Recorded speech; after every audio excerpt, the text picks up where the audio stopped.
और किन स्थितियों में किसी फंक्शन का इनवर्स प्रतिलोम परिभाषित नहीं होगा। तो उसके लिए मैंने अभी इससे पहले आपको बताया था कि कौन फंक्शन होता है, कब हम किसी दिए गए व्यंजक को फलन कहते हैं। तो फलन कहने के लिए मैंने स्पष्ट रूप से आपसे कहा था कि x की एक से ज्यादा समान एक से अधिक वैल्यू के लिए या अलग अलग वैल्यू के लिए y के मान क्या होने चाहिए, भिन्न भिन्न होने चाहिए। 1 2 3 यहाँ पर y के मान है, यहाँ पर तो क्लियरली x के प्रत्येक मान के लिए y के मान अलग अलग है। इसके अलावा मैंने जो पहले बताया था आपको कि x के 2 मानों के लिए y का एक ही मान हो सकता है, तब भी वो फलन होगा।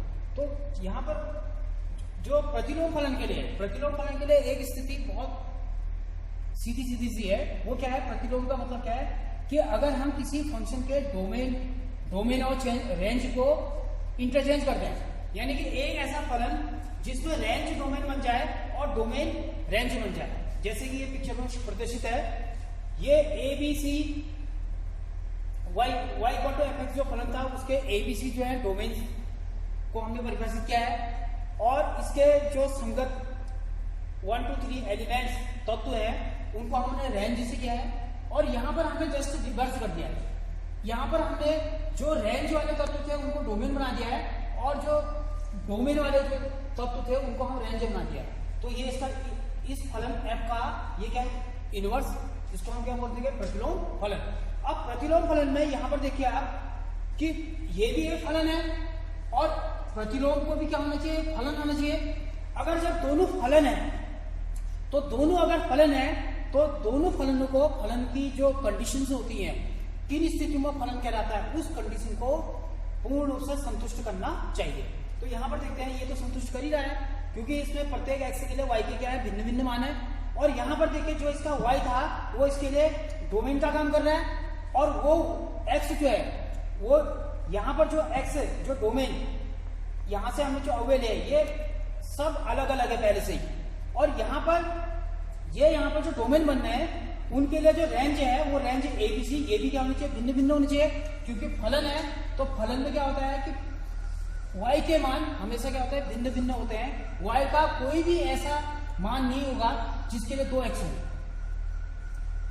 y के 2 ऐसे मान नहीं होंगे जिनके लिए केवल 1x हो।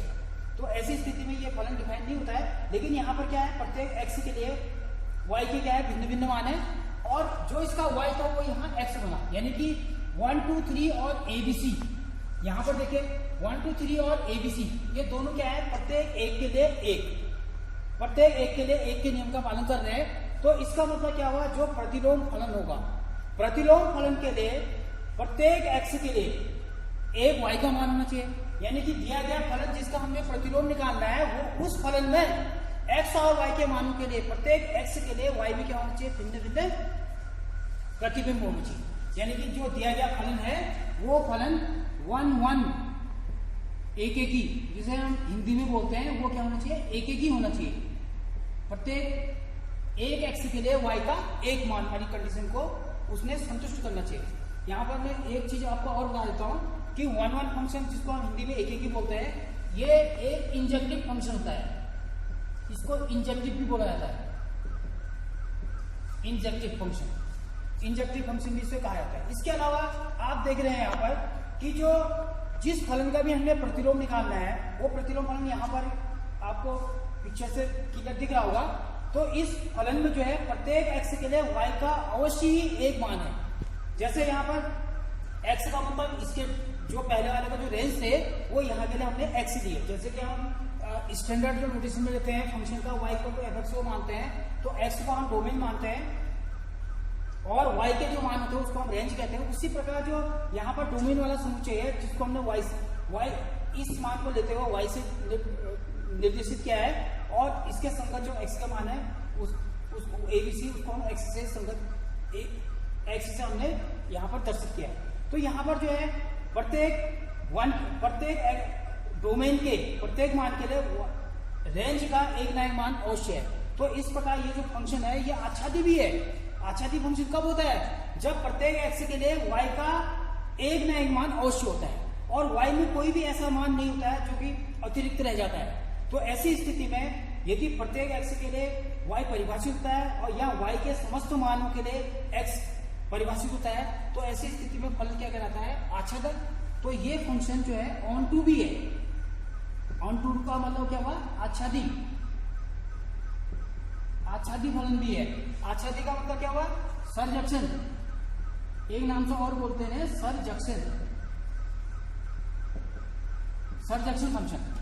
तो इस प्रकार कोई फलन y equal to F X, अगर इस फलन का अगर प्रतिलोम फलन एग्जिस्ट होता है, यानी कि इस फलन का अगर प्रतिलोम फलन का इस फलन के लिए अस्तित्व है, तो वो तभी अस्तित्व होगा जब दिया गया फलन 1 1 हो और ऑन टू।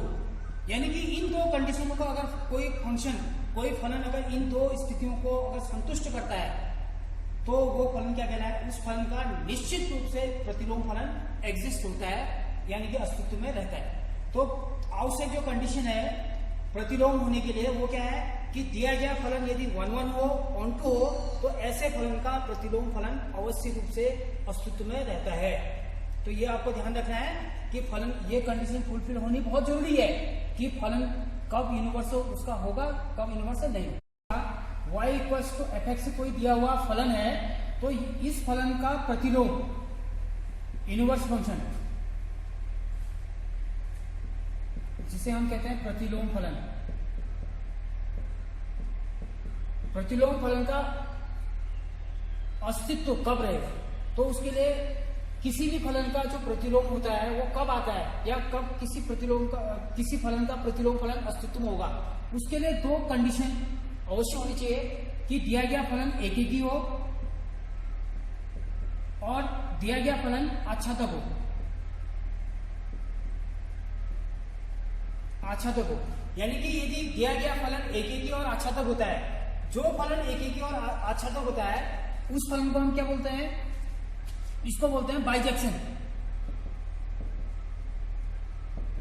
बाइजेक्शन यानी कि यदि कोई फलन एकेकी व आच्छादक हो, तो उस फलन का निश्चित रूप से प्रतिलोम फलन एग्जिस्ट होता है, मतलब उस फलन के लिए प्रतिलोम फलन का मान अवश्य होता है। तो अब अगर किसी फलन का प्रतिलोम आता है, यानी कि हम ये कह सकते हैं कि प्रतिलोम के आधार पर फलन जो होते हैं वो दो प्रकार के होते हैं। प्रतिलोम के आधार पर जो फलन होते हैं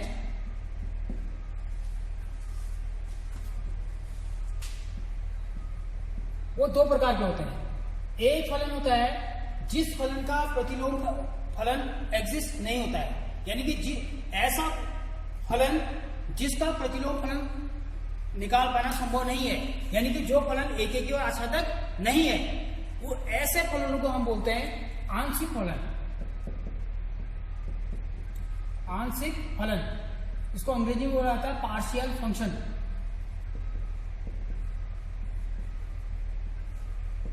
पार्शियल फंक्शन।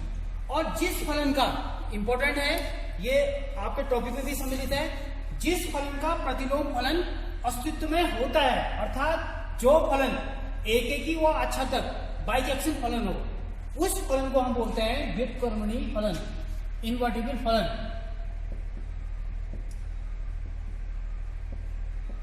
व्युत्क्रमणीय फलन यानी कि इनवर्टिबल फंक्शन।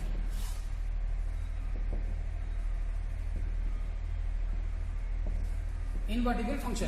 तो आपको इससे क्लियर हो गया होगा कि जिस फलन का मान एकेकी और आच्छादक वाली स्थिति को संतुष्ट करता है, उस फलन को ही हम क्या बोलते हैं? व्युत्क्रमणीय फलन। क्योंकि व्युत्क्रमणीय फलन उस फलन को कहा जाता है जिस फलन का प्रतिलोम फलन अस्तित्व में होता है। तो इससे आपको क्लियर हो गया होगा ये कॉन्सेप्ट। अगर किसी फलन का इनवर्स फलन अस्तित्व में नहीं है, तो ऐसे फलन को हम बोलते हैं पार्शियल फंक्शन। और जिस फलन का व्युत्क्रमणीय फलन अस्तित्व में है, यानी कि जो फलन इनवर्स देता है, इनवर्स कौन देगा? उसके लिए कंडीशन ये है कि दिया गया फलन यदि एकेकी और आच्छादक हो, तो उस फलन को हम बोलते हैं यूनिवर्स फंक्शन। और ऐसे फलन जिनका प्रतिलोम एग्जिस्ट होता है उसको हम बोलते हैं व्युत्क्रमणीय फलन।